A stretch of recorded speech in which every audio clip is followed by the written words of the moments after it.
बचपन से लापता लड़का अचानक एक दिन अपने गांव पुलिस अधिकारी बनकर पहुंचता है, तो आखिरकार उस गांव में क्या होता है और पिता अपने बेटे को पकड़कर क्यों रोने लगता है, सारी बातें इस वीडियो में बताएंगे।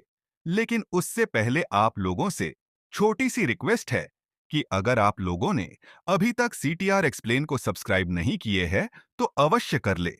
साथ में वीडियो को एक प्यारा सा लाइक कीजिएगा। दोस्तों, दरअसल यह सच्ची घटना बिहार के मुंगेर जिले के एक छोटी सी गांव की है, जहां पर एक किसान, जिनका नाम ब्रिजमोहन यादव होता है, जो आज से 25 साल पहले अपने परिवार के साथ बड़ी खुशहाली से रहते थे।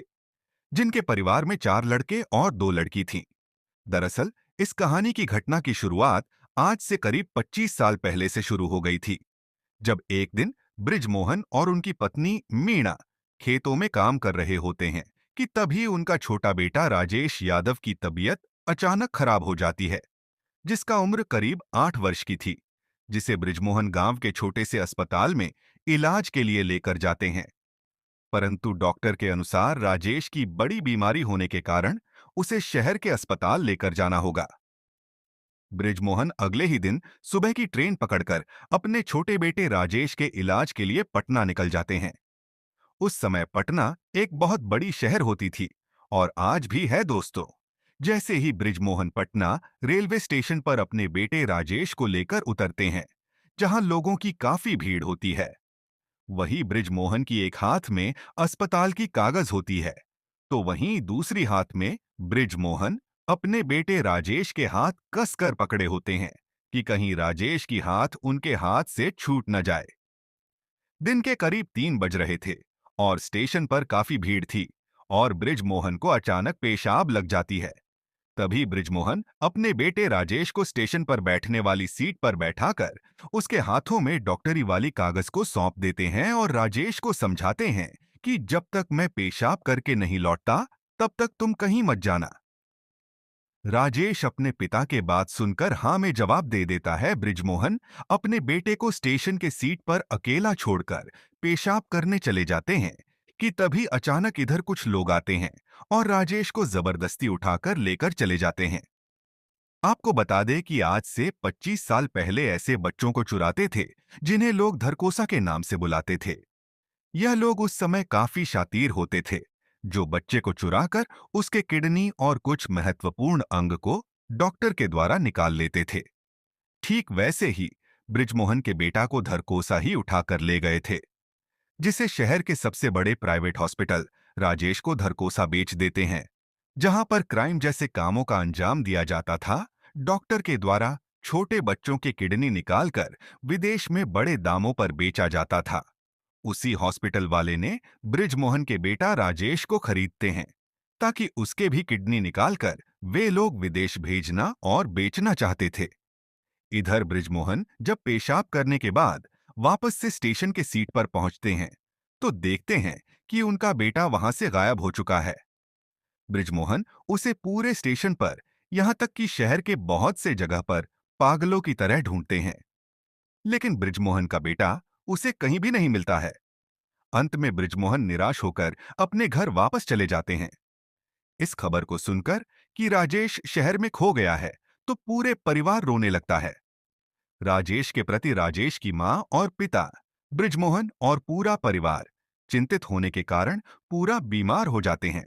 इधर कुछ दिन बीतने के बाद डॉक्टर चुराए हुए लड़का राजेश की किडनी निकालने के लिए ऑपरेशन थिएटर में ले जाते हैं, और डॉक्टर ब्रिजमोहन के बेटा राजेश की किडनी निकालने से पहले चेकअप करते हैं, तो पता चलता है कि राजेश की तो किडनी में ट्यूमर हो चुका है, जिसके बाद डॉक्टरों को काफी पछतावा होता है और वह सोचते हैं कि उन्होंने गलत लड़का को उठा लाया है। उसी डॉक्टर में से एक डॉक्टर दयालु होता है, और उसकी पत्नी की एक भी बच्चा नहीं होता है। वह डॉक्टर दया दिखाकर राजेश की किडनी ट्यूमर का ऑपरेशन कर देता है, जिसके कुछ दिन बाद राजेश एकदम अच्छा हो जाता है। इसी बीमारी को ठीक करने के लिए उसका पिता उसे अस्पताल लाए थे, लेकिन उसे धरकोसे ने चुरा लिया था। लेकिन भगवान के अपरम लीला को देखिए, आखिरकार चोर के हाथों राजेश का इलाज करवा दिए। राजेश अब पूरी तरह से ठीक हो गया था, जिसका पालन पोषण डॉक्टर के पत्नी कर रही थी, क्योंकि उसका कोई बच्चा नहीं था। राजेश अब शहर के बड़े से स्कूल में पढ़ाई करता था। अब वह आम इंसान नहीं था। वह बृजमोहन यादव के बाद डॉक्टर राकेश मिश्रा का बेटा हो गया था। डॉक्टर की पत्नी उसे अपने बच्चे की तरह पालन पोषण करती थी। राजेश अब पूरी तरह से बड़ा हो गया था, क्योंकि अब धीरे धीरे 20 साल बीत चुका था। राजेश अब कॉलेज में पढ़ाई करता था और पढ़ने में काफी तेज भी था। राजेश की ड्रीम था कि वह एक आईपीएस ऑफिसर बनेगा। एक दिन वह अपनी माँ को बताता है कि वह आईपीएस बनना चाहता है, तो उसकी माँ कहती है कि अच्छा बेटा, तुम जो बनना चाहते हो उसकी पढ़ाई कर लेना, लेकिन तुम अभी ग्रेजुएशन की पढ़ाई पहले पूरा कर लो। राजेश पूरी लगन से मेहनत और पढ़ाई के साथ अपना ग्रेजुएशन की पढ़ाई को पूरा कर लेता है। जैसे ही राजेश की ग्रेजुएशन की पढ़ाई खत्म होती, तुरंत राजेश सिविल सर्विसेज की तैयारी के लिए कोचिंग ज्वाइन कर लेता है। राजेश की मां उसकी पढ़ाई में पूरी तरह से योगदान देती है। जब राजेश का यूपीएससी का रिजल्ट आता है, तो सभी लोग चौंक जाते हैं, क्योंकि राजेश की मेहनत और लगन ने उसे आज आईपीएस ऑफिसर बना दिया है। राजेश के माता पिता उसे काफी सपोर्ट और प्यार करते थे। राजेश की आईपीएस की ट्रेनिंग जैसे ही खत्म होता है, उसका पोस्टिंग बिहार के मुंगेर जिले में होता है। राजेश अपने बचपन के बातों से एकदम अनजान था। उसको पता भी नहीं था कि उसका घर मुंगेर जिला के एक छोटे से गांव में है, और उसे इस बात का थोड़ा सा भी भनक नहीं था कि उसकी जहां पोस्टिंग हो रही है वहां उसकी पूरा बचपन की यादें और उसके माता पिता भी होंगे। राजेश इन सब बातों से बिल्कुल अनजान था। राजेश के शहर वाले माता पिता राजेश के लिए बहुत सारे जरूरतमंद सामानों को लगेज में पैक कर राजेश को पोस्टिंग वाले जगह मुंगेर जिले भेज देते हैं, जहां पर राजेश अपने पोस्टिंग वाले जगह पर पहुंच जाता है और अगले ही दिन आईपीएस ऑफिसर के वर्दी में आकर बिहार के फील्ड सर्वे करने लगता है। राजेश पूरे बिहार में अनलीगल धंधों को बंद कर देता है। वही राजेश से क्रिमिनल और गुंडे बदमाश काफी डरते थे। राजेश अपने वर्दी का कभी गलत फायदा नहीं उठाया, बल्कि उसने पूरे ईमानदारी से अपनी ड्यूटी को निभाया। पूरे बिहार में आईपीएस राजेश मिश्रा की नाम चारों तरफ मशहूर हो गया था। नेता और बदमाश के अंदर आईपीएस राजेश के नाम का खौफ पैदा हो गया था। अब बिहार पहले से बदल चुका था। राजेश की खौफ की वजह से बिहार में अनलीगल काम और क्राइम जैसे धंधा अब धीरे धीरे खत्म हो गया था। चारों तरफ राजेश की चर्चा और प्रशंसा होने लगी थी। एक दिन की सुबह राजेश वॉकिंग करने के लिए अपने ऑफिस के करीब वाला गांव में पहुंच गया, जहां उसे वॉकिंग करते हुए काफी उसे प्यास लग जाती है और वह देखता है कि एक कुआं के पास एक बूढ़ा इंसान पानी भर रहा होता है। राजेश थोड़ा भी बिना देर किए उस बूढ़े के पास पहुंचकर पानी मांगकर पीने लगता है। बूढ़ा इंसान राजेश को पूरे गौर से नजर किए देख रहा था, क्योंकि राजेश के बचपन में एक माथे पर कटा हुआ निशान था, जो अभी भी वैसे ही था। वह बूढ़ा और कोई नहीं, राजेश का पिता बृजमोहन ही थे, जिससे राजेश और उनका रिश्ता पटना स्टेशन पर बचपन में ही बिछड़ जाता है। बृजमोहन पूछते हैं, साहब आपका नाम क्या है? तो राजेश पानी पीते हुए कहता है, चाचा जी मेरा नाम राजेश मिश्रा है। बृजमोहन जी उसे काफी गौर से देख रहे थे। तभी राजेश पूछता है, चाचा जी आखिर आप मुझे ऐसे क्यों देख रहे हैं?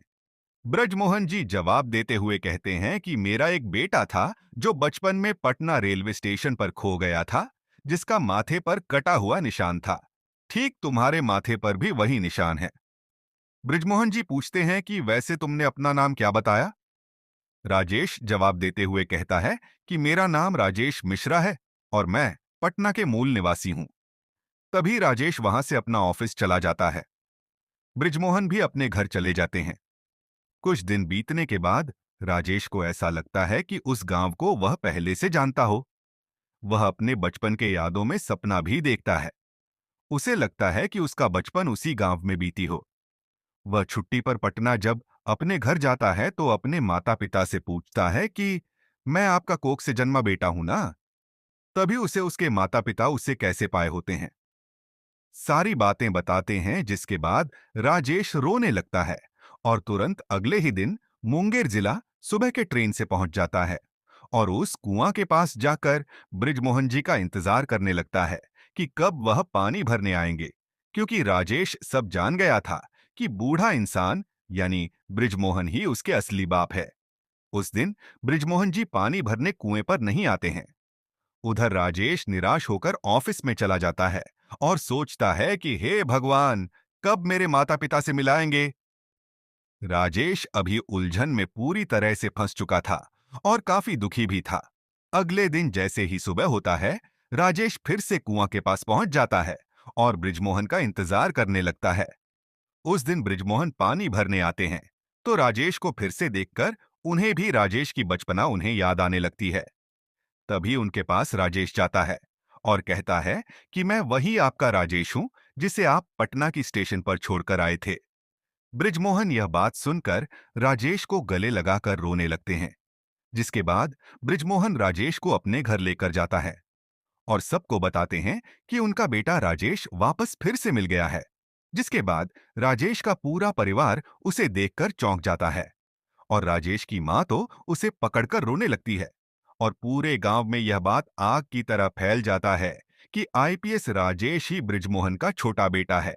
और इस तरह से राजेश की पिछड़ा हुआ परिवार उसे फिर से मिल जाता है और एक माता पिता का खोया हुआ बेटा फिर से मिल जाता है। आज के वीडियो को करते हैं समाप्त। यह इंटरेस्टिंग घटना से जुड़ी कहानी आपको कैसी लगी कमेंट सेक्शन में जरूर बताइएगा। मिलते हैं अगले वीडियो में। धन्यवाद।